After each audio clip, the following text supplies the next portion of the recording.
बंद डिब्बों शरण दे दी और उसी में हमने समझ लिया सारी प्रोटीन इन्हीं में है, सारी विटामिन इन्हीं में है और एक-एक डब्बा जहां अंदाज लगाया जाए, पता जैसा चल रहा है कि हमारे ही घरों के भीतर 4-4 हजार रुपए का डब्बा आ रहा है।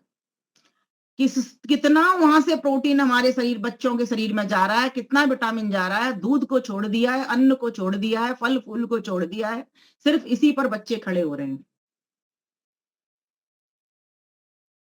वो महर्षि जिसका शरीर, जिसका खान पीन, जिसका मानसिक स्तर, जिसका बौद्धिक स्तर, जिसका आत्मिक स्तर और उन स्तरों के बल आप देखोगे किस कदर बढ़े हुए हैं। कहाँ आज ऋषि की कितनी आज प्रासंगिकता है। मैं कहती हूँ आज प्रासंगिकता बहुत अधिक है। बताऊंगी किस तरीके से उसको दूर किया जाए, उस स्थिति कारण का निवारण कैसे किया जाए। और आज हम देखेंगे अगर नारी की भी स्थिति होगी, हम शिक्षा के क्षेत्र में तो बहुत बढ़ गए, अर्थ के क्षेत्र में भी बहुत बढ़ गए, राजनीति के क्षेत्र में भी हम बहुत बढ़ गए। कोई भी क्षेत्र ऐसा नहीं है धरती से लेकर के आकाश तक जिस क्षेत्र में हमारी स्थिति या अर्थात हमारा पद हमारे पास ना हो। हर जगह पर हम हैं, हर जगह पर हम दिखाई देते हैं। लेकिन क्या ऋषि जैसी नारी की स्थिति को ऊंचा करना चाहते थे वैसी नारी बन पाई है या बनने का प्रयास कर रही है? उस निवारण में भी हम पहुंचने का प्रयास करेंगे। आज भी बहुदेवी देवतावाद के ऊपर हम सब लोग चल रहे हैं। सभी ने अपने अपने घरों में अलग अलग तरह के हमने देवी देवता बना लिए हैं। अपने घर के चेतन देवी देवताओं को भूल गए हैं या उस परम पिता परमेश्वर जो निराकार सर्वज्ञ सर्वशक्तिमान परमेश्वर है उसको हम भूल गए हैं। और अनेक देवतावाद में जो ऋषि का सपना था, ऋषि के ग्रंथों में था और ऋषि के कर्म क्षेत्र में था, वो सब की सब आज हम भूले हुए पड़े हैं। क्या इसको सिर्फ सरकार करेगी या हम नहीं करेंगे? हम करेंगे। जो सरकार ने करना है वो सरकार करेगी, जो हमने करना है वो हम करेंगे। आगे हम इसको करेंगे, कैसे करेंगे बताती हूँ। और कहीं भी आज ईश्वर की सच्ची उपासना दिखाई नहीं दे रही। हमें लग रहा है बहुत हम स्वतंत्र हैं, चैन से खा रहे हैं, पी रहे हैं। क्या ये खाना पीना ही हमारी जरूरत है? क्या इससे हमारे परिवार, समाज और राष्ट्र में शांति होगी या इन्हीं से हमारी उन्नति हो जाएगी या इसी से हम पूर्ण रूप से सुरक्षित रह पाएंगे? तो उत्तर होगा नहीं। आज हम अगर बात करते हैं तो वेद का पठन पाठन कहीं भी दिखाई नहीं दे रहा। आर्य समाजी परिवार मात्र 10% हैं और 10% में से भी अगर हिसाब लगाओगे तो 1% के घर में वेद मिलेंगे और 1% में से भी हिसाब लगाओ तो 0.5% ही लोग पढ़ रहे हैं और अगर और भी हिसाब लगाओ तो 0.1% के जीवन में वो वेद आ रहा है।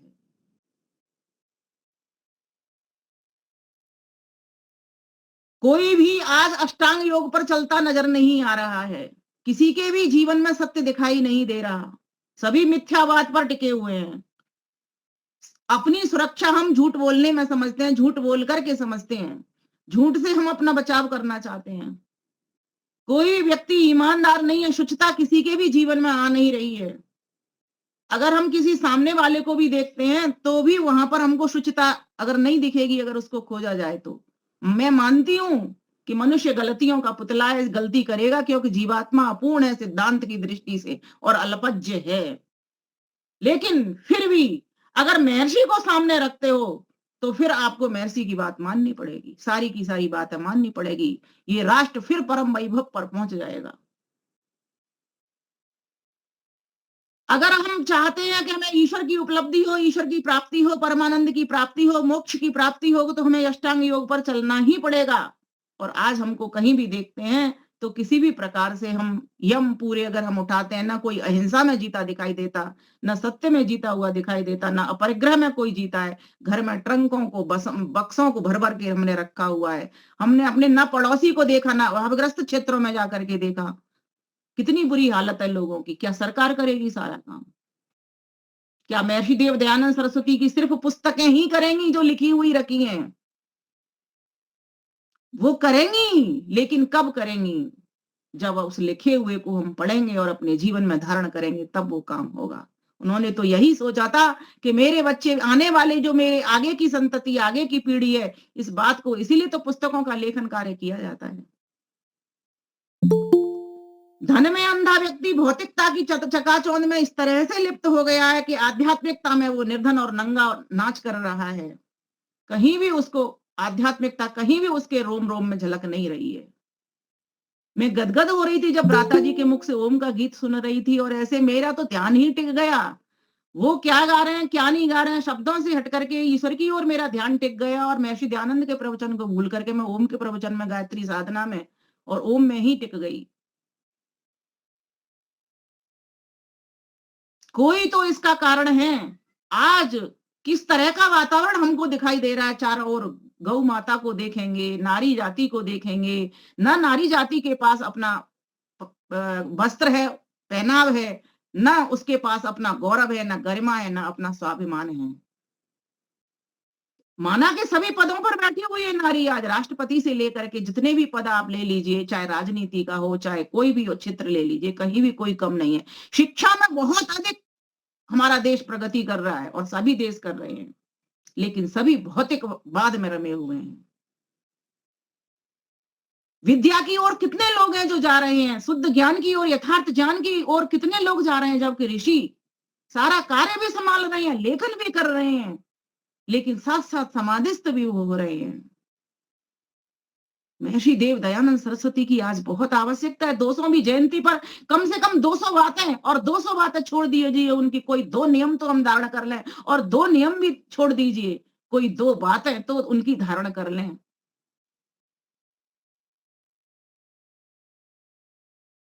बहुत सारे बिंदु हैं। आज कितने परिवारों में यज्ञ हो रहा है, आप एक बार रेशियो निकाल करके देखिए। मैंने जैसा कहा 10% आर्य समाजी, वैसे 10% है नहीं, पर फिर भी मैं अपने बड़प्पन के लिए 10% आर्य समाजी कह देती हूँ।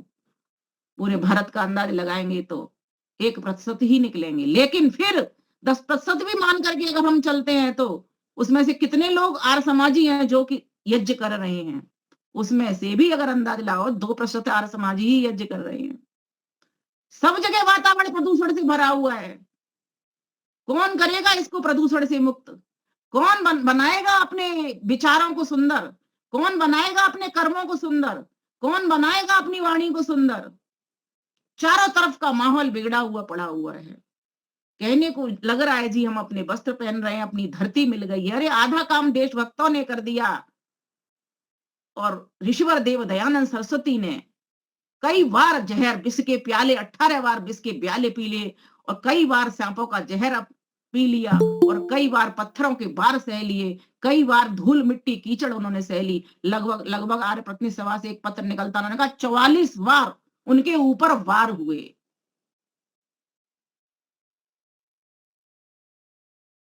अगर हम चाहते हैं कि हमारी आर्य संस्कृति पुनर्जीवित रहे, हमको एक शॉप मिल गई वर्क करने के लिए। अगर हम चाहते हैं अपनी उस वर्कशॉप में काम करना और वर्कशॉप को बढ़ाना, कार्यशाला को बढ़ाना, तो हमें कोई ना कोई आज के दिन 2 संकल्प मात्र लेने पड़ेंगे कि मैं इस यज्ञ कार्य को हाथ में लेता हूं। मैं आज से यज्ञ कार्य खुद करूंगा और दूसरों को कराऊंगा। इस यज्ञ को घर घर तक पहुंचाऊंगा। दिल्ली आर्य पत्नी सभा ने ये मुहिम निकाली, घर घर यज्ञ, हर घर यज्ञ। हम लोगों ने एड़ी से चोटी तक दम लगा दिया, घर घर में गए, अपनी अपनी पूरी पूरी एक एक कॉलोनी में हमने यज्ञ किया। 4 साल तक चला, और उसके बाद फिर हमारा शांत हो गया, चुपचाप बैठ गए। जबकि इतना सुंदर कार्य था, लोगों को अच्छा भी लगता था, हम अपनी वैदिक संस्कृति को कितने अच्छे ढंग से प्रस्तुत भी कर रहे थे। चारों चारों वेदों को हम सिर पर रखा करके उसका सिर पर रखवाने का महत्व भी बतलाया करते थे। लोगों को लगता था वास्तव में ये तो भागवत को लोग रखते हैं, इस वेदों को सिर के ऊपर रखना चाहिए, क्योंकि असली ज्ञान, सत्य ज्ञान तो वेदों से ही निकलता है। क्योंकि वेदों में कोई भ्रम का ज्ञान नहीं है, कोई झूठ नहीं है, कोई इतिहास नहीं है, कोई परतः नहीं है। सब स्वतः प्रमाण है, ईश्वर की वाणी है, ऋषियों के माध्यम से हम तक पहुंची है। इसलिए कौन करेगा इस कार्य को? तो अगर आप संकल्प लेते हो कि इस यज्ञ कार्य को मैं करूंगा और करवाऊंगा, आज 2 संकल्प लीजिए। मैं एक वेद पढ़ूंगा, पढ़ाऊंगा, यज्ञ करूंगा, कराऊंगा। और कहां पे करूंगा? मैं जहां पहुंचाना चाह रही हूं वो ये बात है, जो लोग करते हैं वहीं पर पुरोहित बन करके यज्ञ कराऊंगा, वो तो कर ही रहे हैं। जहां पर जो लोग यज्ञ की परिभाषा तक नहीं जानते, यज्ञ कहते किसको है, मात्र सिर्फ होम तक सीमित, और वो होम में ही रह करके रह गए। उन्होंने हवन को जाना ही नहीं, अग्निहोत्र को समझा ही नहीं, यज्ञ वो समझ ही नहीं पाए। यज्ञ मात्र अग्निहोत्र नहीं है, वो तो एक देव यज्ञ है, एक अंग है उसका। यज्ञ तो पंच महायज्ञ की बात है, जिसको ऋषि ने हमको पंच महायज्ञ प्रत्येक गृहस्थी के कर्म है, ये प्रत्येक गृहस्थी को करने चाहिए। एक सन्यासी कोई वर्ग वो है, लेकिन आज देख रहे हैं हम कि जो सन्यासी मानव है, सन्यासी महात्मा लोग हैं, वे ही यज्ञ करवा रहे हैं। वे ही क्यों? उनको करना पड़ रहा है, गृहस्थियों ने करने बंद कर दिए। ब्रह्मचारी आहुति ही नहीं लगाता, वो अपनी विद्या पढ़ने में कंपटीशन का ऐसा जमाना आ गया, गुरुकुल तो रहे नहीं, कॉन्वेंट स्कूलों में पढ़ने लग गए, तो वो कंपटीशन में ही लगा रहा, तो उसे तो समय खाने पीने का भी नहीं लगा। माता जी भी उसका टिफिन लेकर के उसके साथ पहुंच रही है बार बार, बेटा खाना खा ले, बेटा खाना खा ले। जबकि हमारे गुरुकुलों की एक दिनचर्या होती है, आज भी है, पहले भी थी। कौन देगा गुरुकुलों को बढ़ावा? हमें देना पड़ेगा। आज महर्षि की बहुत अधिक प्रासंगिकता है, बहुत अधिक आवश्यकता है। हमें महर्षि दयानंद सरस्वती के विचारों को लाना पड़ेगा। कितने शिष्य उन्होंने खड़े कर दिए।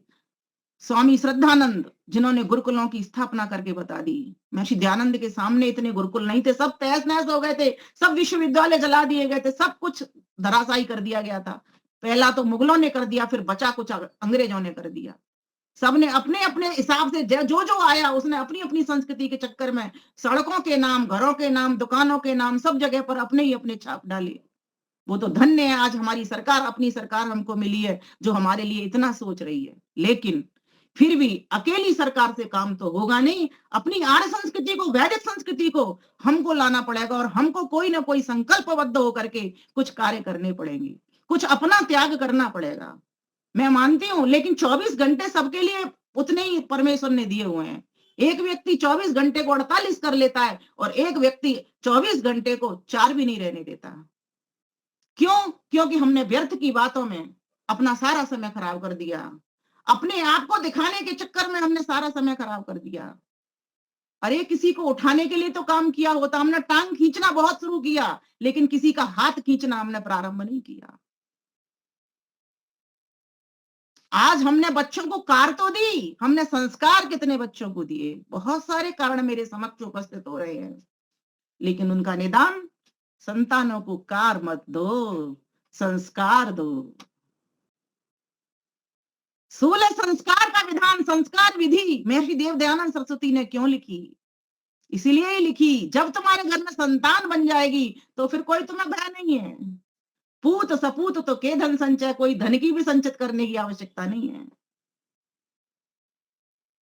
अगर तुम्हारी संतान का निर्माण नहीं हुआ तो देश भी धराशायी हो गया। ये संतान ही हमारी उज्जवल भविष्य हुआ करती है, हमारे देश को आगे ले जाने वाली हुआ करती हैं। इसलिए संतान को कार दो या मत दो, लेकिन उसको संस्कार अवश्य दो। और जो संस्कार गर्भ में भी बालक आया नहीं है, उससे पहले एक विचार बन जाता है। महर्षि की आवश्यकता देखिए, महर्षि ने ये चिंतन किया होगा, तब जाकर के संस्कार विधि लिखी है कि बालक आया नहीं है गर्भ में, उससे पहले माता पिता सोच रहे हैं, क्योंकि उसमें विधान मिलता है। 3-3 पीढ़ियों से पहले से ये विचार हो जाता था कि मुझे राम लाने हैं घर में, मुझे कृष्ण लाने हैं। क्या आज कोई माता इस प्रकार का विचार करती है और गर्भाधान संस्कार करा करके संतान को गर्भ में स्थान देती है? तो उत्तर होगा नहीं। आज हमें ये काम करने का है। अगर है किसी में ब्राह्मणत्व की कला, तो घर घर जाकर के संस्कार कराएं और लोगों को पकड़ पकड़ कर देखें। जैसे आपने देखा होगा, जो नाचने वाले हैं ना, वो इंतजार में रहते हैं किसके घर में बच्चा हो रहा है। हम भी उस इंतजार में रहें कि किसके घर में नई बहू आई है और मैं किस तरह से उसके घर में पहुंच सकता हूं, पहुंच सकती हूं, और उस संस्कार को करा सकती हूं, या मैं नहीं कर सकती तो किसी पुरोहित को बुला करके इनको इस तरीके की मेंटलिटी बना सकती हूँ, मानसिकता बना सकती हूँ कि ये संस्कार को कराए। और गर्भ में आने पर ही ऐसे ही नहीं छोड़ना, फिर कह दिया कि इनको सीमंत होने नपुंसकन दोनों संस्कारों से बांध दो। शारीरिक और मानसिक दोनों प्रकार के संस्कार जब तक बच्चे के पल रहे गर्भ के भीतर नहीं आएंगे, तब तक बच्चा उन्नत होकर के बाहर निकलेगा कैसे? शारीरिक विकास के लिए तो माताएं चिंता करती हैं, लेकिन वहां भी वो शारीरिक विकास उस तरह का नहीं होता जैसा हम पुंसवन संस्कार में सिखाया करते हैं। ऋषि की चिंता देखिए, और ऋषि का ज्ञान देखिए, ऋषि का चिंतन देखिए। और फिर भी सिर्फ शारीरिक विकास से काम चलना नहीं है, मानसिक विकास होगा तो शरीर को भी वो फिट रखेगा और आत्मा को भी बलवती रखेगा। इसलिए सीमंतोन्नयन संस्कार की ओर भी ऋषि इशारा करते हैं। और उसके बाद जब बच्चा हो जाए तो उसके बाद जात कर्म, फिर नामकरण और फिर नामकरण निष्क्रमण, इस प्रकार के संस्कारों की धड़ी आगे की क्रमशः लाइन चल जाती है, पंक्ति खड़ी कर देते हैं। कौन करेगा इस कार्य को? अन्न प्राशन, चूड़ा कर्म, कर्ण वेद, स्वर्ण प्राशन, ये सारे संस्कार हमारे हैं। और उसके बाद भी छुट्टी नहीं है, उसके बाद गुरुकुलों में वहां तक की भी व्यवस्था लिख दी है। उपनयन संस्कार, समावर्तन संस्कार, समारंभ संस्कार, ये सभी संस्कार होने हैं। तब जाकर के कहीं, तब गृहस्थ में जाना है, तब वैवाहिक संस्कार होना है। और आज सिर्फ एक वैवाहिक संस्कार तो दिख रहा है, और वो भी कहीं ना कहीं हमारे पुरोहितों के हाथ में नहीं है। हम तो आर्य समाज के, इसीलिए हमको पता है कि हमारा पुरोहित कर रहा है, बहुत काम हमारा हो रहा है, हमें ऐसे दिखता है। लेकिन जब हम दूसरे जगत में जाकर के देखते हैं तो वहां पता ही नहीं कौन से मंत्र पढ़ दिए, कौन से फेरे डलवा दिए, किस तरीके का कार्य हो रहा है। कौन संभालेगा इस बागडोर को, महर्षि की को? हम संभालेंगे। आज ये उद्घोष, आज ये संकल्प बनना चाहिए हमारा, कृणवंतो विश्वमार्यम ऐसे नहीं हो जाएगा। ऋषि ने आह्वान दिया, वेदों की ओर लौटो। वेदों की ओर जब तक हम नहीं लौटेंगे तब तक हमारा कल्याण होने वाला नहीं है, राष्ट्र उन्नत होने वाला नहीं है। महर्षि दयानंद और मोदी जी दोनों में एमडी आता है। महर्षि दयानंद में भी एमडी आता है, दीपालिका जी, और मोदी जी में भी एमडी आता है। और दोनों की दोनों एमडी को जब मिलाएंगे तभी हम सही प्रकार के एमडी बनेंगे। आध्यात्मिक ऊर्जा, आध्यात्मिक विकास भी हमारा होगा, और कौन सा, भौतिक विकास भी हमारा होगा। जब तक आध्यात्मिक प्लस भौतिक दोनों विकास नहीं होंगे तब तक हम पूर्ण नहीं होंगे, और पूर्ण नहीं होंगे तो पूर्ण परमानंद की बात ही कैसे कर सकते हैं? सब कुछ बेईमानी हो जाएगा। महर्षि देव दयानंद सरस्वती का एक कार्य मोदी जी कर रहे हैं तो दूसरे कार्य को हम करेंगे, ये है सहयोग। इसलिए 5 सूत्री कार्यक्रम में हर मंच पर ये कह करके जाती हूँ, क्योंकि वो हमेशा हर समय में प्रासंगिक है। उपयोगी बनिए, सहयोगी बनिए, उद्योगी बनिए, निरोगी बनिए और योगी बनिए। और अब मैंने एक और जोड़ दिया है, मोदी बनिए। और अगर आज आप जयंती की बात कर रहे हो तो महर्षि दयानंद भी बनिए। जब तक देश का कल्याण होने वाला नहीं है तब तक ये 5 सूत्री कार्यक्रम हम लेकर के चलेंगे नहीं। हम बातें बहुत करें, प्रवचन बहुत करें, और बातें मीठी मीठी अच्छी भी लगती है, मेरी भी आपको अच्छी लगती है, पर क्या मेरा जीवन वैसा बोल रहा है जैसी मैं बात कर रही हूँ? मैं अपना ही चिंतन में अपने लिए इस बात को रख रही हूँ, क्योंकि जो बोलता है वो सुनता भी तो है, वो चिंतन भी तो करता है। क्या मेरा जीवन वैसा हो रहा है? क्या मैं किसी को उठाने का काम कर रही हूँ या सिर्फ गिराने का काम कर रही हूँ या कर रहा हूं? तो हमें क्या करना होगा? इन संस्कारों को घर घर पहुंचाना पड़ेगा। और दूसरा, बच्चों को व्यवहार भानु, कभी गिफ्ट देते हो, किसी का जन्म दिवस आता है, व्यवहार भानु पुस्तक भेंट कीजिए, लेकिन कैसे? मीठे व्यवहार से। पहले अपने खुद के व्यवहार भानु बन जाइए, खुद के व्यवहार भानु सूरज बन जाइए। सूरज सबके लिए ताप देता, सूरज सबके लिए प्रकाश देता, सूरज सबके लिए कीटाणुओं का नाश करता, सूरज सबके लिए विटामिन डी देता। पहले अपना व्यवहार तो भानु जैसा बनाइए, व्यवहार, फिर व्यवहार भानु पुस्तक दीजिए। देखिए जन्म दिवस की कितनी सुंदर गिफ्ट होगी। किसी को एक बार दे करके देखिए, आप कहोगे अरे अंग्रेजी बच्चे ये कहाँ जानते हैं। लेकिन ऐसा नहीं है, अगर आप उनको चॉकलेट दे सकते हो तो आज ऋषि की एक चॉकलेट, ये व्यवहार भानु पुस्तक जरूर अवश्य भेंट करिएगा। माताओं को जो नई विवाहिता आ रही हैं, शादी में जा रहे हो, विवाह में जा रहे हो, क्या गिफ्ट देना है? संस्कार विधि दीजिए, क्योंकि अब नेक्स्ट कर्म उसका यही होगा। विवाह के बाद में संतान उत्पत्ति के लिए ही तो वो जा रही है, और उत्तम संतान निर्माण होंगी तो उत्तम राष्ट्र भी हमारा बनेगा। क्योंकि वेद क्या कहता है? स्वायुधम स्ववस सुनीथम चतुः समुद्रम धरुणम रैणा चरकीर्त्यं शंशं भूरि वारम् अस्मभ्यं चित्रं वृषणं रैम, चित्रं वृषणं रैमदा। वेद क्या कहता है? हमारे पुत्र कैसे हो? आयुध, भगवान राम, भगवान कृष्ण जैसे हमारे हों। और ऋषिवर देव दयानंद सरस्वती ये बात कहाँ से बता देते हैं? ये वेद से ही बताते हैं। एकदम वेदों के सब प्रमाण बांटा रखते हैं, वो हर बात को वेदों के अनुसार बताते हैं। क्यों? क्योंकि वेद ईश्वर की वाणी है। जो ईश्वर का भक्त होगा वो ऋषि का भक्त हो ही जाएगा, ऋषि के अनुकूल चलना ही वो प्रारंभ कर देगा।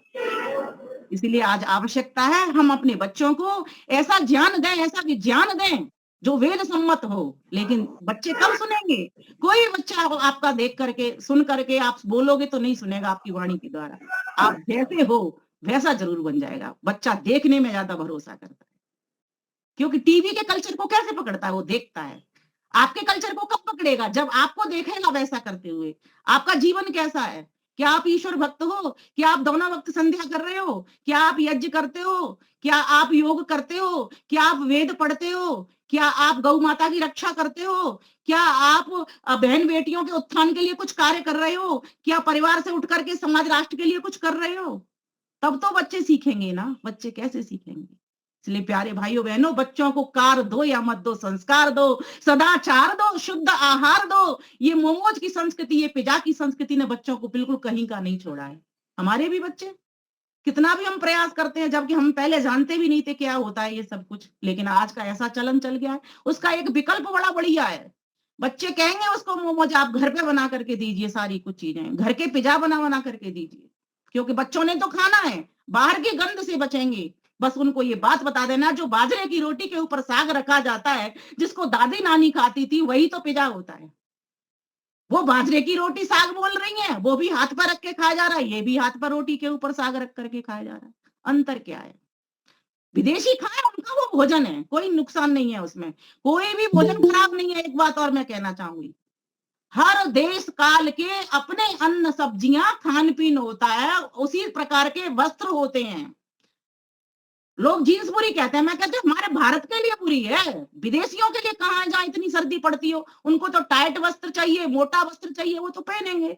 लेकिन हमारे भारतीयों ने तो और कारीगरी कर दी। हमारी बेटियों ने, बेटों ने तो जीन्स भी पहन रहे हैं, मोटी भी पहन रहे हैं, लेकिन फटी पहन रहे हैं, कटी पहन रहे हैं। ये जो कटी की संस्कृति है ना हमारी, आज ऋषिवर देव दयानंद सरस्वती होते और हम आर्यजन और हमारे बच्चे ये कर रहे होते तो वो रो रहे होते।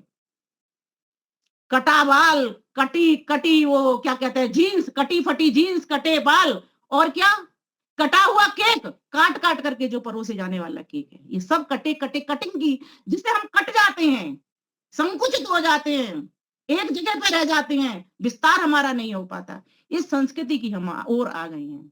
तो ऋषिवर देव दयानंद सरस्वती की आज बहुत ही आवश्यकता है कि उनके पद चिन्हों पर चला जाए। इसलिए बच्चों को शुद्ध आहार दें, शुद्ध विचार दें। शुद्ध विचार होंगे, शुद्ध मन होगा, तो हमारी शुद्ध वाणी भी बोलेगी, और शुद्ध वाणी बोलेगी तो शुद्ध क्रिया में भी उतरेंगे। लेकिन इसके लिए करना क्या होगा? हमको थोड़ा सा पुरुषार्थ अपने जीवन से करना होगा, क्योंकि यहाँ पर जितने भी आयु वर्ग के लोग बैठे हुए हैं, वे सभी की सभी 50 से ऊपर के बैठे हुए हैं। इसलिए यहाँ बच्चों के लिए बात नहीं है, बच्चों को कैसे बनाए इसकी बात है। बच्चों की निर्माण करने की फैक्ट्री कैसी हो, कार्यशाला कैसी हो, वर्कशॉप कैसी हो, विचार इसका हमको करना होगा। और नारियों के लिए, नारियों ने खुद ही अपना पहनावा, अपना चाल चलन, सब कुछ गड़बड़ कर रखा है। अगर हम अपने प्राचीन इतिहास को उठा करके देखते हैं, प्राचीन इतिहास में भी प्राचीन गौरव भी हमारा भी स्त्रियां रही हैं। गार्गी, सीता, सुलभा जैसी सन्नारियां हमारे देश, विदुषियां हमारे देश के भीतर हुई हैं। त्यागी, तपस्विनी, भक्तिशालिनी, ऐसी नारियां भी हमारे देश में, पन्ना जैसी नारियां भी हुई हैं, शबरी जैसी नारियां भी हुई हैं, और वीर बहादुर वीरांगना जैसी नारियां, रानी लक्ष्मीबाई, रानी पद्मावती जैसी भी नारियां हमारे देश में हुई हैं। लेकिन आज हमने उनका अनुकरण नहीं किया, हमने किन का अनुकरण कर डाला है? अपने हीरो हीरोइंस, जो कि हमको प्रत्यक्ष दिखाई दे रहे हैं टीवी के अंदर। और आजकल तो टीवी भी बंद है सबकी, आजकल सब कुछ मोबाइल में मिल जाता है, उस मोबाइल में से ही हम उनका अनुकरण करते चले जा रहे हैं। मैं कैसा लग रहा हूं, जो ये मैं कैसा लग रहा हूं की संस्कृति है ना, इसने हमको पूरी तरीके से बर्बाद कर दिया है। मैं कैसा लग रहा हूं, बाहर के मैं को मैं कहते हैं, जो मैं नहीं हूं, और जो मैं भीतर का आत्मा हूं, उस आत्मा की किसी ने कोई चिंता आज तक करी नहीं। उसकी कौन चिंता करेगा? ऋषिवर देव दयानंद सरस्वती जो आत्मस्थ होते हैं, 18 घंटे की समाधि लगाते हैं और वहीं से अपने कर्म क्षेत्र को संभाल रहे हैं। सोचो सोचो, समाधिस्थ ही तो थे। जब एक महिला आती है इतनी निर्धन स्थिति में, उसको देखते हैं अपने बेटे के ऊपर जो मर गया है, उसको अपनी ही साड़ी को उतार करके और उसको सब में ढक करके ला करके गंगा में प्रवाहित करती है। समाधि को तोड़ देता है वो ऋषि, वो सन्यासी। क्यों? वो चाहता है ये निर्धनता समाप्त हो जाए। इसको कौन करेगा? इसको हम करेंगे, हम करेंगे, हम करेंगे। 3 बार जैसे कहते हैं ना, अन्न जहाँ का हमने खाया, वस्त्र जहाँ के हमने पहने, उसकी रक्षा कौन करेगा? कौन करेगा? तो हम करेंगे, हम करेंगे, हम करेंगे।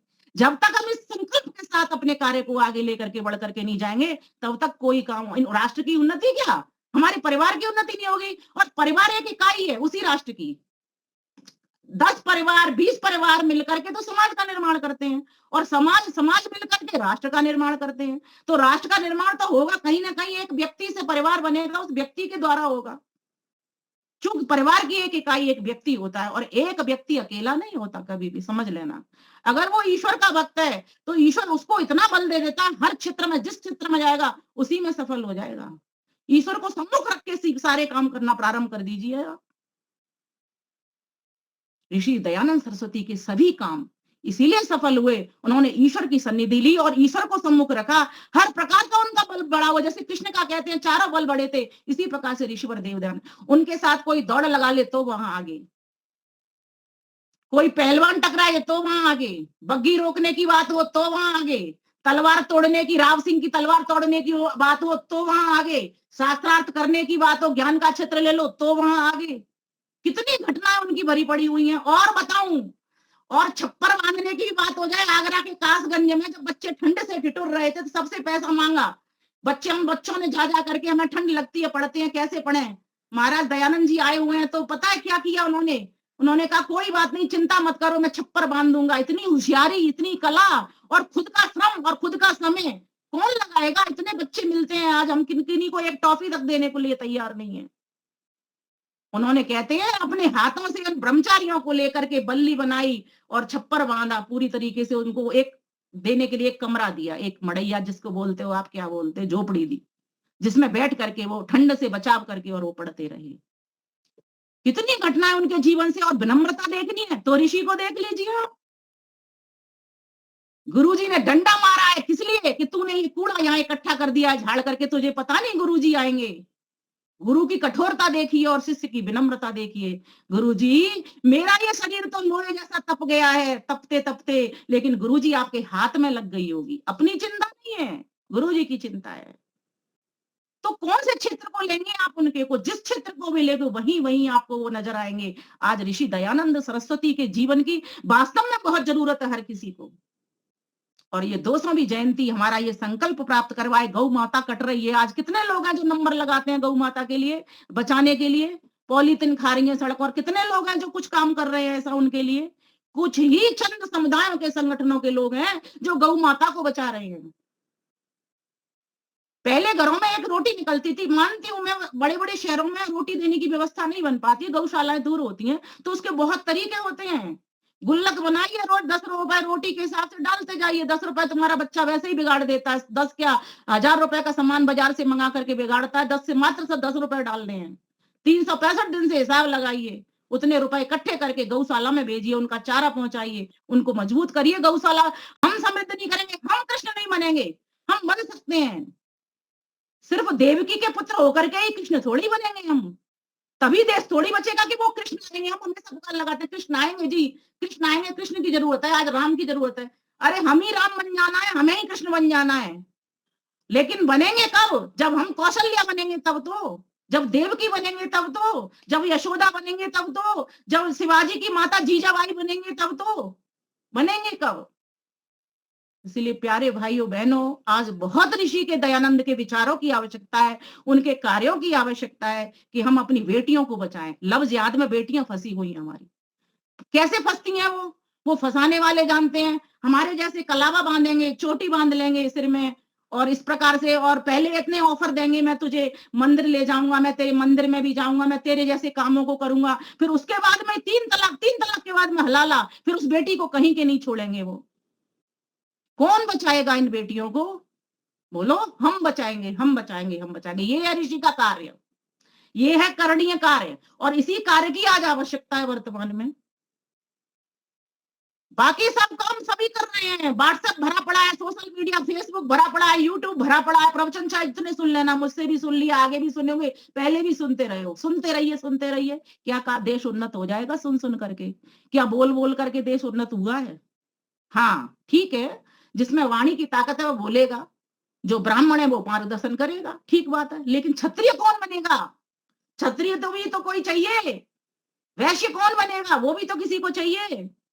शूद्र कौन करेगा? सेवा कौन देगा? वो भी तो किसी को चाहिए। जब तक चारों वर्ण ये मिलकर के काम नहीं करेंगे, जैसे एक परिवार में 4 स्त्रियां मिलकर के काम, घर के काम को नहीं निपटाती, तब तक कार्य क्षेत्र में कुशलता नहीं आती, तब तक घर अच्छा समृद्ध नहीं होता। ठीक इसी प्रकार से जब तक ब्राह्मण, क्षत्रिय, वैश्य और शूद्र मिलकर के चारों कार्य नहीं करेंगे, तब तक देश उन्नत नहीं हो सकता। और ऋषिवर देव दयानंद सरस्वती जी ने एक और हमको बढ़िया बात बता दी कि कोई जन्म से वो नहीं पैदा होता ब्राह्मण क्षत्रिय, जन्मना जायते शूद्र, सब सबके सब शूद्र पैदा होते हैं, सभी मूर्ख ही होते हैं। हमको माँ ही तो पढ़ाती है, हमको शिक्षा कौन देती है? बालक जब आता है उसको नहीं पता ये मेरी माँ है, ये मेरे पिता है, ये चिड़िया है, ये गऊ है, या ये क्या है, ये वाला रिश्ता है मेरा, इससे भाई है, चाचा है, ताऊ है, मामा कौन है? सब कुछ हम मूर्ख ही सब पैदा होते हैं। और पढ़ाने वाली कौन होती है? हमारी माँ होती है। और वर्ण देने वाला कौन होता है? हमारा गुरु होता है, जो कहता है बेटा तेरे भीतर ये योग्यता है, तू ब्राह्मणत्व का काम बढ़िया कर सकता है, तू ब्राह्मण का वर्ण का हो गया। तू क्षत्रिय रक्षा करने का काम अच्छा कर सकता है, तू क्षत्रिय हो गया। तू वैश्य बनने का काम, भरण पोषण करने का काम, आजीविका कमा करके दूसरों का पेट भरने का काम तू बहुत अच्छा, चारों आश्रमों को पालने का काम तू बहुत अच्छा कर सकता है, तू वैश्य वर्ण का हो गया। और शूद्र तू सेवा बहुत अच्छा कर सकता है। कोई भी ऊंचा नहीं है, कोई भी नीचा नहीं है। अगर व्यक्ति ज्ञानी हो जाए सिर्फ अकेला और कोई रक्षा करने का काम नहीं करे, मान लीजिए मेरे घर में आज चोर घुस आते हैं, है ना, और मैं मान ली ब्राह्मण हूं, मैं सोचती हूँ इस पर लाठी कैसे उठाऊं, तो चोर तो चुरा ले जाएगा। भाई शरीर में शक्ति भी चाहिए, चारों वर्णों को भी एक एक व्यक्ति प्रतिनिधित्व कर सकता है, धारण कर सकता है। ये भी अभिमान में मत रहना कि मैं ब्राह्मण हूं तो मैं रक्षा नहीं कर सकता। जब अपने पे आवड़ती है तो मैं अपनी लाठी उठाता हूं कि नहीं उठाता हूं? तो जब मेरे परिवार पर, समाज पर, देश पे आएगी तो मैं लाठी भी उठा लूंगा। और हमारे देश में तो हुए परशुराम, इस प्रकार के लोगों का वर्णन इतिहास में भरा हुआ पड़ा हुआ है। जब आवश्यकता पड़ती है तो अपने वर्ण को छोड़ करके दूसरे वर्ण को भी धारण कर लेना पड़ता है। तो ऋषिवर देव दयानंद सरस्वती ने जहां हमको पहुंचाने का प्रयास किया है वो बहुत ऊंची मंजिल है, लेकिन उसमें से कोई एक दो संकल्प यथाशक्ति हम कर पाए, कुछ समय हम समाज के लिए लगा पाए। हम यहाँ मुनि अवस्था में हैं, 50 से 75 तक की अवस्था मुनि अवस्था है। हम सभी मनन करने वाले बने, चिंतन करने वाले बने। मैं धन्यवाद देना चाहूंगी आदरणीय भ्राता मुनि जी को, जो इतनी सुंदर वेबिनार संगोष्ठी चला करके अंतर्जाली और हमको समय समय पर, और मैं तो कहती हूँ नैतिक चला रहे हैं, ये नैतिक चला करके जो ज्ञान परोसने का काम करें, जिससे हमारा एक चिंतन बनता है, कुछ करने की हमारे भीतर जागृति आती है। क्योंकि तरह तरह के विद्वान आते हैं, तरह तरह से अपनी बात को प्रस्तुत करते हैं, और उसका जो प्रभाव हमारे जीवन में जाता है, वो प्रभाव अगर ये ज्ञान बंद हो गया तो कर्म में कोई उतरने वाला नहीं है। इसलिए मैं कहती हूँ भले ही कोरोना काल चला जाए, लेकिन ये संगोष्ठियां जानी नहीं चाहिए, ये मीटिंग्स जानी नहीं चाहिए। ये एक ऐसी सुविधा मिली है, सही मायने में सोशल मीडिया का अगर सदुपयोग करना है तो यही एक माध्यम है। बाकी सोशल मीडिया पर कौन क्या परोस रहा है वो तो वो जाने। इसलिए गौ की रक्षा करने के लिए, नारियों की रक्षा के लिए स्वयं नारी आए, स्वयं मनुष्य जाति आए। हम सब मनुष्य एक हैं, कोई भेद नहीं हम में। इसी भेद से निकालने के लिए, इन्हीं कष्टों से, तापों से, वेदनाओं से निकालने के लिए तो ऋषिवर देव दयानंद सरस्वती ने कहा कि वेदों की ओर लौटो। इसीलिए वेदों की ओर कब लौटेंगे? जब हमारे पास गुरुकुलीय संस्कृति होगी, जब हमारे बच्चे गुरुकुलों में पढ़ेंगे। अब भ्राता जी की पोती पढ़ रही है, पोता पढ़ रहा है, कौन पढ़ रहा है? कितना अच्छा इन्होंने एक वीडियो डाला था जिसमें आंखों पे पट्टी बांध करके वो कलर बता रही है। देखो ये भी एक विद्या है।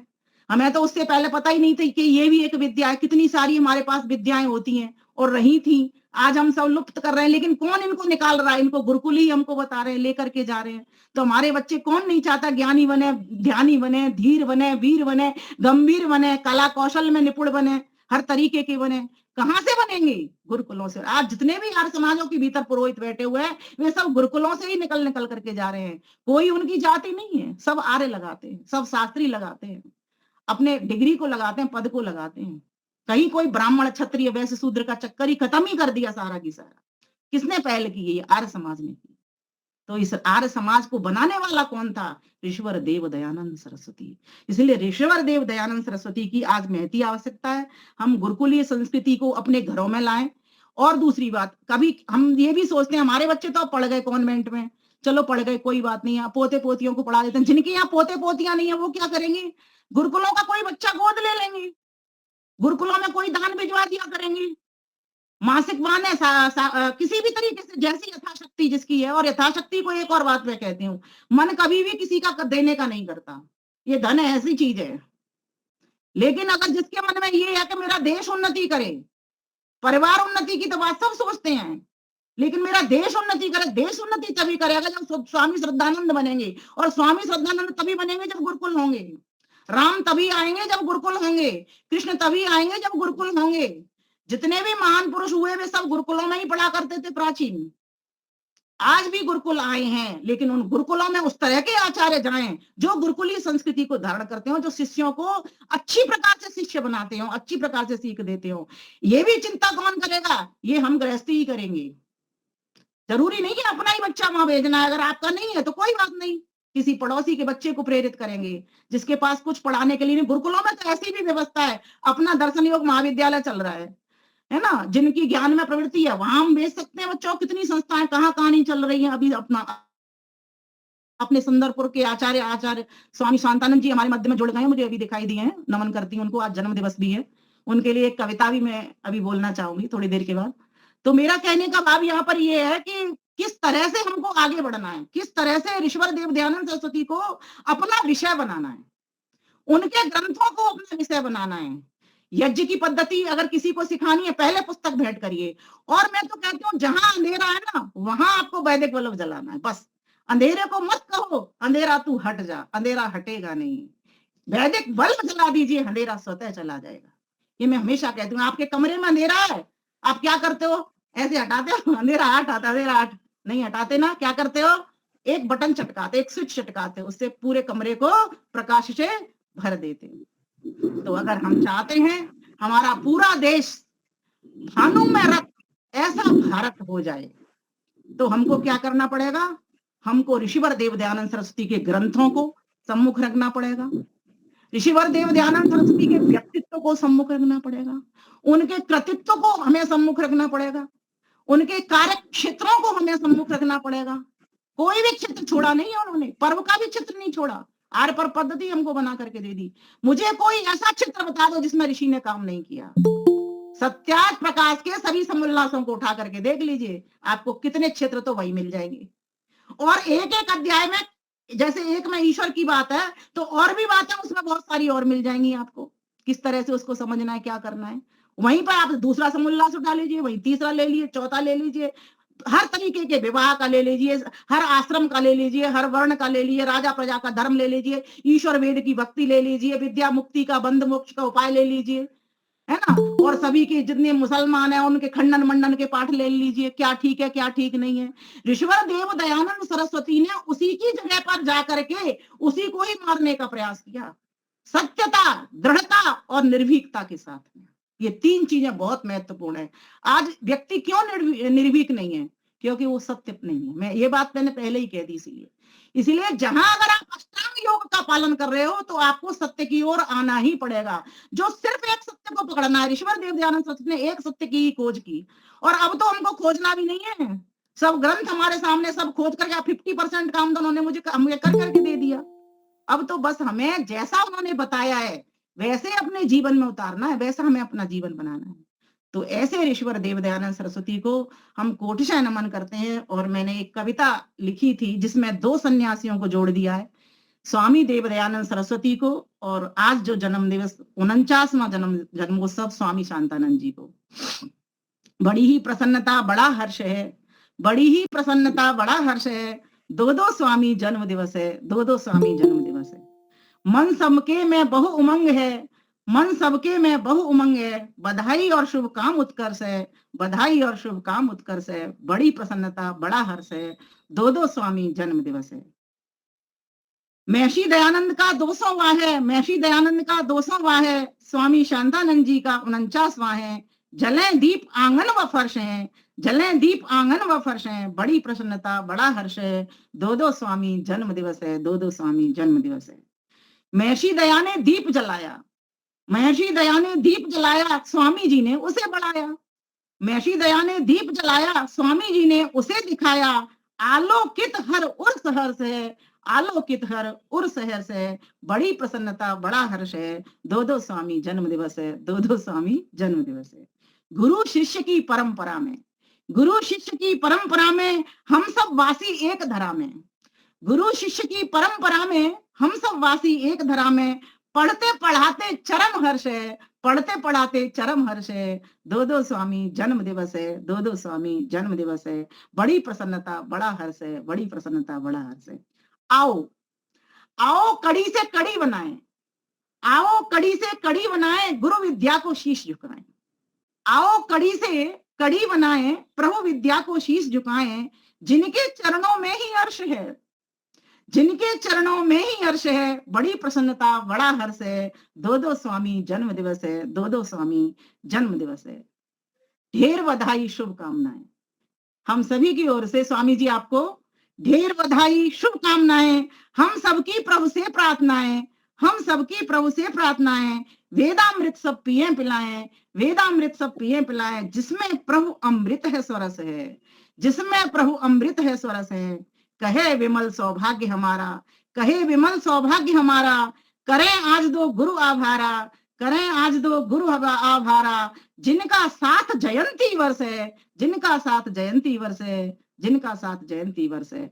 बड़ी प्रसन्नता बड़ा हर्ष है, बड़ी प्रसन्नता बड़ा हर्ष है, दो दो स्वामी जन्म दिवस हैं, मन सबके में बहु उमंग है, मन सबके में बहु उमंग है, बधाई और शुभकाम उत्कर्ष है, बधाई और शुभकाम उत्कर्ष है। इन्हीं शुभकामनाओं के साथ ऋषिवर देव दयानंद सरस्वती की 200वीं जयंती पर आज हम सभी संकल्प लें कि हम अगर हमको जिस क्षण हमारी देह में हमको थोड़ा सा भी दुर्बलता प्रतीत हो, उसी क्षण उस महान विशालकाय सन्यासी का याद जरूर कर लिया करो, उसका जरूर स्मरण कर लिया करो। जब तुम्हारे मन में, जब तुम्हारे मन में शिथिलता या कायरता का प्रवेश होने लगे, शिथिलता या कायरता का प्रवेश होने लगे, उस क्षण जीवन और उत्साह से ओतप्रोत उस तेजस्वी देशभक्त का स्मरण कर लिया करो, उस तेजस्वी देशभक्त का स्मरण कर लिया। जिस क्षण तुम्हारे हृदय में मोह, मोह और विलास का साम्राज्य प्रवेश करे, उसी क्षण धन को ठोकर मारने वाले उस नैष्ठिक ब्रह्मचारी को याद कर लिया करो, उस नैष्ठिक ब्रह्मचारी को याद करने। ये जो बल था उनके भीतर, ब्रह्मचर्य और ईश्वर भक्ति के ये दो बल प्रबल थे। अपमान से आहत होकर जिस क्षण तुम अपनी नजर ऊंची ना उठा सको, उस क्षण हिमालय सम अडिग और उन्नत व्यक्ति के मुख को अपनी कल्पनाओं से उपस्थित कर लिया करो, अपनी कल्पनाओं में उपस्थित कर लिया करो। और मृत्यु का भय तो हर किसी को लगता है, किसको नहीं लगता, इससे तो योग भी नहीं बचता। लेकिन वो कैसा योगी था, यहां भी वो सबसे ऊपर ठहरा। मृत्यु वर्ण करते हुए डर लगे तो उस निर्भयता की मूर्ति का ध्यान कर लेना, आपकी मृत्यु छूमंतर हो जाएगी। नास्तिक से आस्तिक बना गुरुदत्त, देखते ही रह गया और एक ऋषि की मृत्यु ने उसको आस्तिक बना दिया। नास्तिक कौन? वेद निंदक नास्तिक, वो मानता ही नहीं था। लेकिन जब ऋषि को देखा कि जो वेद भक्त होते हैं, ईश्वर भक्त होते हैं, उनके भीतर ऐसी ताकत आ जाती है, तब उसने ये बात समझ ली, वास्तव में कोई शक्ति तो है जो इनको इस प्रकार का बल दे रही है, जिससे ये घबरा नहीं रहे हैं, बल्कि हर्ष से कह रहे हैं, प्रभु तूने बड़ी ही अच्छी लीला की। द्वेष भाव से उत्पत्त होकर जब तुम्हारा शरीर तपने लगे, जब तुम्हारा मन उद्वेग में लगने लगे विरोधी को, तो क्षमा करने में भी हिचकिचाहट का अनुभव करना और उस क्षण विष पिलाने वाले को आशीर्वाद देते हुए राग द्वेष से विमुक्त सन्यासी को याद करने लग जाना, तुम्हारी अविद्या छूमंतर हो जाएगी और तुम विद्यावान होकर के उस परम प्रभु में विलीन हो जाओगे, उसके परमानंद को प्राप्त करो। ऐसे महर्षि देव दयानंद सरस्वती के लिए दो पंक्तियां कहकर के वाणी को विराम दूंगी, क्योंकि समय अब की सीमा है और ये बहुत तेजी से भागता है और मुझे 1 घंटा भी अपने लिए कम लग जाता है। विश्व को अमृत पिला, विश्व को अमृत पिला, विश्व आचमन तुमने किया, विश्व को अमृत पिला, विश्व आचमन तुमने किया, देश हित तप त्याग संयम का चयन तुमने किया, का चयन तुमने किया। देह की समिधा बनाकर, देह की समिधा बनाकर प्राण धृत की आहुति दे, प्राण धृत की आहुति दे। धन्य ऋषिवर, धन्य जीवन, धन्य ऋषिवर। धन्य जीवन का हवन तुमने किया, का हवन तुमने किया, का हवन तुमने किया। ऋषि दयानंद के चरणों में शत शत वार नमन, शत शत वार नमन, हमारा खिले आर्य उपवन, हमारा खिले आर्य उपवन।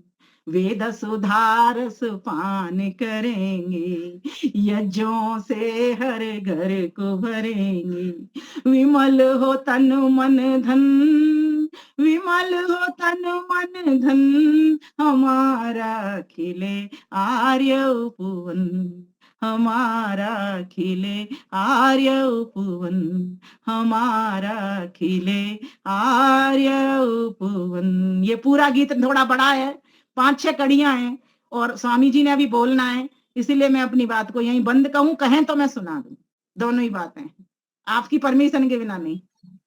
नहीं, बहुत बहुत धन्यवाद। समय हो चुका है, इसलिए हम आगे बढ़ते हैं। आपका भी बहुत बहुत धन्यवाद। सभी को सादर नमस्ते जी, बहुत बहुत धन्यवाद स्वामी जी। बहुत अच्छा। हाँ, अभी बहुत ही बढ़िया हमने स्वामी जी के विषय में, महर्षि दयानंद के विषय में सुना। और आज हमारे स्वामी शांतानंद जी का भी जन्मदिन है, तो हम हमारी ओर से, श्रोता वर्ग की ओर से, हमारे ग्रुप की ओर से, मैं भी अपना और सभी की ओर से स्वामी जी को शुभकामना, शुभेच्छा व्यक्त करता हूँ। खूब खूब शतम जीवेम शरदः।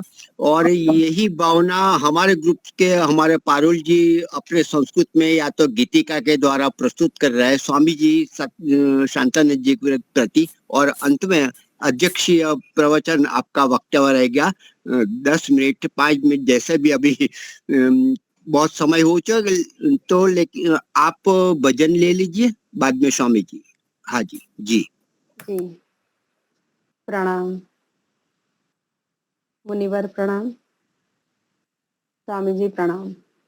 वैसे तो मैं बहुत छोटी हूँ, ईश्वरीय तत्व प्राप्त है स्वामी जी को और ईश्वरीय ज्ञान प्राप्त है, और मेरी शुभकामना तो बहुत छोटी शुभकामना लगेगी और छोटे मुंह बड़ी बात।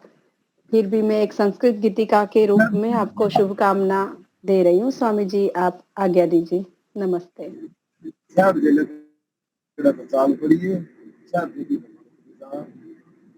जन्मदिनमिदं भवतु हर्षदं, जन्मदिनमिदं भवतु हर्षदं, ते सुरज्जन वर्धतां सुखं, ते सुरज्जन वर्धतां सुखं।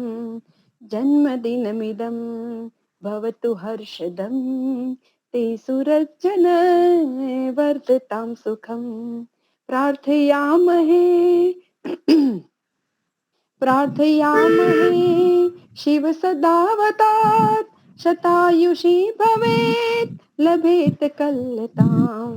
प्रार्थयामहे शिव सदावतात्, शतायुषी भवेत् लभेत कल्यताम्।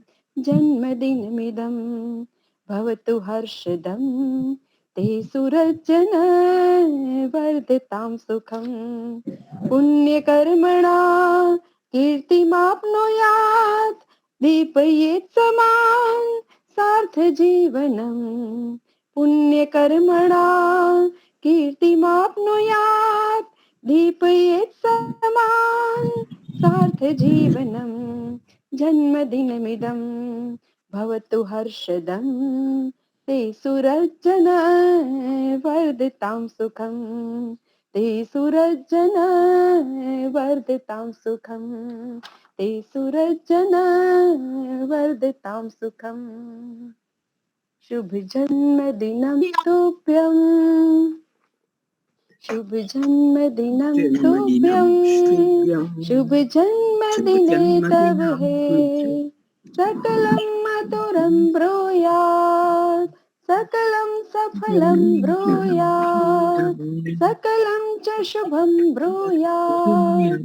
शुभ जन्मदिनं तुभ्यं, शुभ जन्मदिनं तुभ्यं।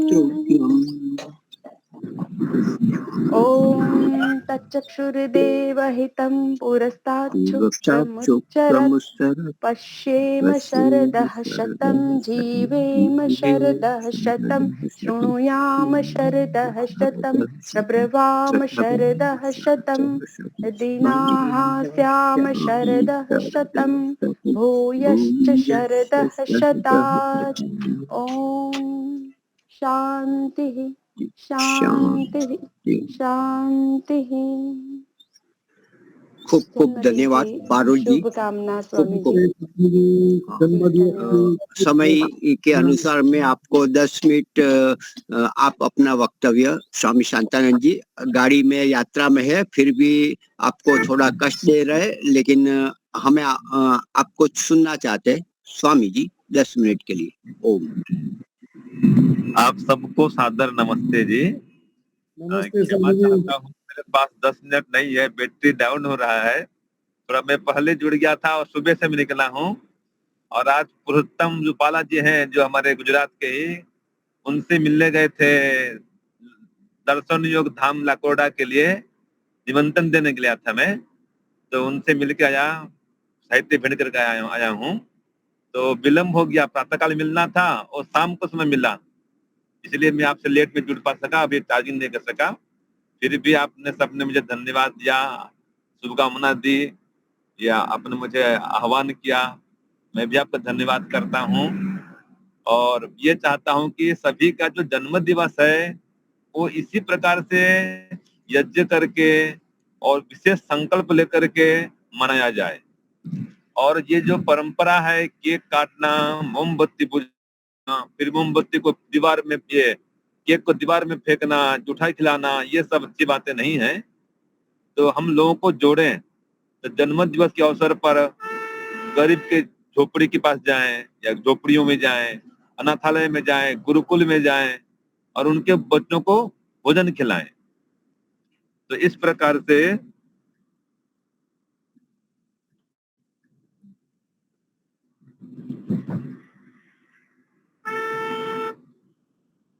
मेट्रो का वो चला गया कनेक्शन। नहीं, मेरे पास आवाज आ रही है। हाँ बोलिए स्वामी जी, आपकी फोटो चली आवाज रही आ है। रही है ना? हाँ हाँ आवाज आ रही है, बोलिए। हाँ, आवाज आने दो, कोई बात नहीं। हाँ जी जी। तो बस ये है कि जन्म दिवस को वैदिक ढंग से मनाएं और अपने बच्चों को समझाएं। बच्चों को रोक नहीं पाते हैं, वो भी अपने मित्रों पास जाते हैं तो हम भी केक काटेंगे, हट करते हैं, रोते हैं, और माता पिता झुक जाते हैं। तो फिर वो गलत परंपरा जो चल पड़ी है, फिल्मों से देखते हैं और उनके स्कूल में जो पढ़ते हैं उनसे सीखते हैं। लेकिन माता पिता कर्तव्य है उनको समझाएं, बुझाएं और वैदिक ढंग से सभी लोग अपना जन्म दिवस मनाएं, और सभी को विशेष इस प्रकार से प्रेरित करें कि भाई हमारी संस्कृति हमारे हाथ में है, हमने बचाएगा। ईश्वर की ओर बढ़ने का संकल्प करें, एक दुर्गुण छोड़ें, सद्गुण धारण करें, जीवन को महान कैसे बनाएं ये उपाय उन्हें बताएं। मतलब ये जो जन्म दिवस है ये संकल्प दिवस होना चाहिए, प्रेरणा प्राप्त कराने का दिवस होना चाहिए, दुर्गुण दुर्व्यसन को छोड़ने का दिवस होना चाहिए, सद्गुणों को धारण करने का दिवस होना चाहिए, और जीवन को महान बनाने का दिवस होना चाहिए। साथ में जो जीवन बीत गया है उस पर कुछ आत्मनिरीक्षण करना चाहिए कि मेरा जीवन कैसा रहा है, पिछला वर्ष मेरा कैसा बीता जीवन कैसा रहा, अब अगला जीवन कैसा होना चाहिए। तो जो दोष त्रुटि मैंने पिछले बार किया था वो नहीं करूंगा, वो गलती को नहीं दोहराऊंगा। इस प्रकार से कुछ नए उत्साह, नए उमंग के साथ, नई आशा के साथ जीवन पथ में आगे बढ़ना चाहिए और जन्म दिवस को सार्थक करना चाहिए। ये मेरा संदेश है। आप सबका धन्यवाद, आपने मुझे सुना। परमात्मा का धन्यवाद जिसने मुझे ये शरीर दिया, हर समाज से जोड़ा और ईश्वर की ओर ही, उसकी ओर ही बढ़ने का मुझे अवसर दिया, तो उसका भी धन्यवाद। और आप सबका धन्यवाद, सबका स्नेह है, आत्मीयता है।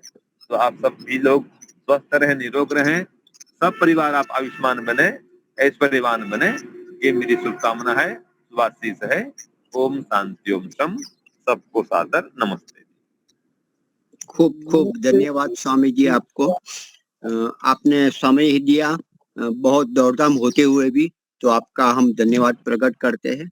समय हो चुका है, अधिक, तो अभी शांति पाठ करते हैं।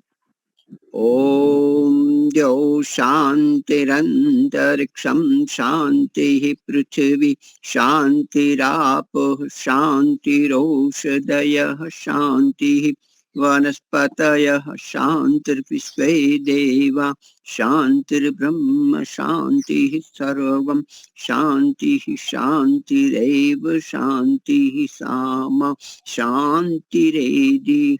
ओम शांति शांति शांति। सबको सादर नमस्ते जी। सर्वेभ्यो नमः। सबको सादर नमस्ते। नमस्ते जी। कल हमारी कक्षा चालू रहेगी, उसमें वक्ता हमारे पारुल जी और सत्यमुनि जी मथुरा से, दोनों का वक्तव्य रहेगा। और 10, 11, 12 टंकाराज बड़ा कार्यक्रम है, तो हमें वहां जाकर देखना है, सुनना है। और नहीं तो घर में भी ऑडियो अपने लिंक मिलेगी, तो घर बैठकर भी आप अपने वक्ताओं का, अपने जो सीएम है, पीएम है, बहुत सारे आने वाले हैं, राष्ट्रपति भी है, राज्यपाल भी है, सबको सुनना है, तो घर बैठकर भी वो सुने। तो हम मिलते हैं, कल मिलते हैं। धन्यवाद। 4 बजे मिलते हैं। ओम। सबको सादर नमस्ते जी। धन्यवाद, बहुत अच्छा कार्यक्रम अभी शुरू किया है।